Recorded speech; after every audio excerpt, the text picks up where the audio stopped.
इस डिक्टेशन की स्पीड होगी 80 शब्द प्रति मिनट। डिक्टेशन शुरू होगी 5 सेकंड बाद।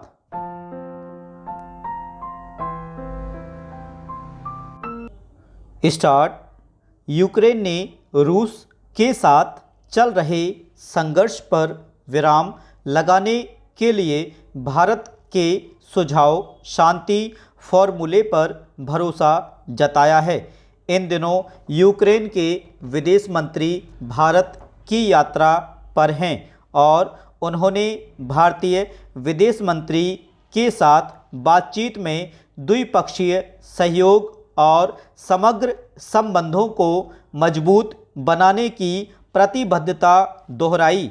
रूस यूक्रेन संघर्ष को 2 वर्ष से अधिक समय हो गया, मगर तमाम प्रयासों के बावजूद उस पर रोक नहीं लग सकी है।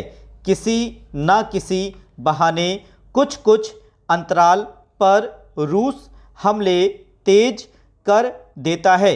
वह 2 बार परमाणु अस्त्रों के इस्तेमाल की धमकी भी दे चुका है। हालांकि यूक्रेन शुरू से रूस के साथ बातचीत की इच्छा जाहिर करता रहा है, मगर रूस की शर्त है कि यूक्रेन नाटो की अपनी सदस्यता वापस ले ले, तभी कोई बातचीत हो सकती है।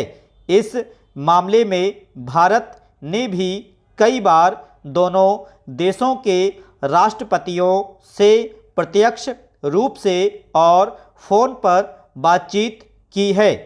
यूक्रेन शुरू से भारत के शांति फॉर्मूले पर अमल के पक्ष में रहा है, पर रूस अपने रुख में किसी तरह का लचीलापन नहीं दिखाता। इसलिए संघर्ष विराम की कोई सूरत नहीं निकल पाई है। पैरा। भारत के रूस और यूक्रेन दोनों से मधुर संबंध है। रूसी राष्ट्रपति ने संघाई शिखर सम्मेलन के दौरान भी हमारे प्रधानमंत्री को आश्वस्त किया था कि वे यूक्रेन पर हमले रोकेंगे, मगर वहां से वापस लौटकर उन्होंने हमले और तेज कर दिए थे। रूस अब तक यूक्रेन के बड़े हिस्से पर कब्जा कर चुका है। वहां भारी तबाही हुई है। 10 लाख से ऊपर लोग निर्वासित हो चुके हैं और करीब इतने ही लोग अपनी ही जमीन पर एक तरह से यातना शिविर में रहने को अभिशप्त हैं। संयुक्त राष्ट्र ने भी इस तबाही को रोकने की कोशिश की, मगर उसे कामयाबी नहीं मिल सकी। दुनिया के तमाम देशों को लगता है कि अगर भारत मध्यस्थता करे तो इसका हल निकल सकता है, मगर अड़चन रूस की तरफ से आ खड़ी होती है। रूसी राष्ट्रपति पुतिन बातचीत में तो ऐसा जाहिर करते हैं कि वे यूक्रेन पर हमले रोकने को तैयार हैं, मगर व्यवहार में ऐसा कुछ भी करते नजर नहीं आते।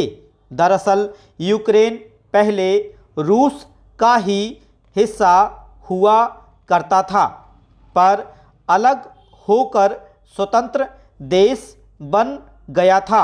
अब उसने यूरोपीय देशों के सुरक्षा संगठन नाटो की सदस्यता ले ली है। रूस इसी को लेकर नाराज है।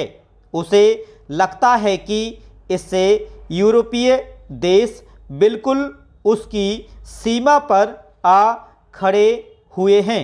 पैरा।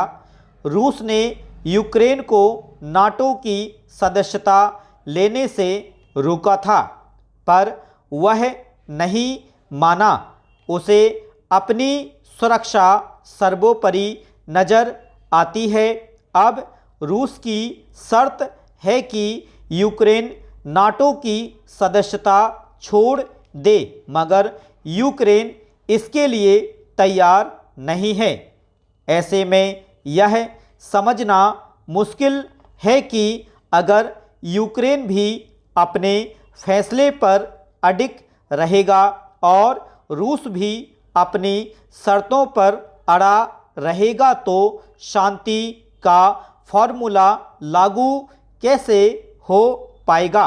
भारत सदा से शांति का पक्षधर रहा है, इसलिए जैसे ही दोनों देशों के बीच संघर्ष शुरू हुआ, इसने इसे रोकने की हर कोशिश की।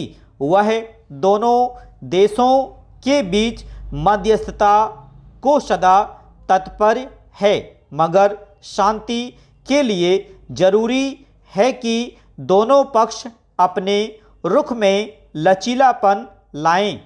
यह कैसे संभव होगा देखने की बात है। फिर भी भारत से ही कोई व्यावहारिक रास्ता निकलने की उम्मीद की जा रही है। स्टॉप।